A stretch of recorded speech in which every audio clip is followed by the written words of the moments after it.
ማን ያውቃል?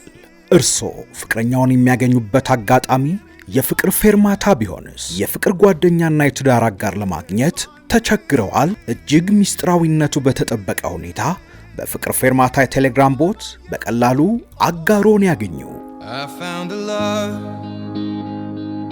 የፍቅር ፌርማታ የቴሌግራም ቦት በኢትዮ ጣዕም የሬዲዮ ፕሮግራም የተዘጋጀ የፍቅርና የትዳር አጋር የሚያገኙበት አማራጭ ነው።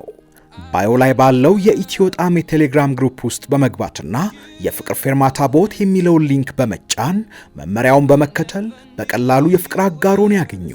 ጾታ፣ ዕድሜውን፣ የትምህርት ደረጃ፣ ሃይማኖት፣ ኤችአይቪን የተመለከተ የጤና ሁኔታውንና የተቃራኒ ጾታ ተመሳሳይ መስፈርቶችን በመምረጥ ያስገባሉ። የፍቅር ፌርማታ የቴሌግራም ቦት የእርሶን መረጃ ከተቃራኒ ጾታ መስፈርት ጋር በማናበብ የፍቅር አጋር ያገናኙታል። በፍቅር ፌርማታ የቴሌግራም ቦት ሚስጥሮ ይጠበቃል። አገልግሎቱን ለመጀመር አሁኑኑ ይመዝገቡ። የፍቅር ፌርማታ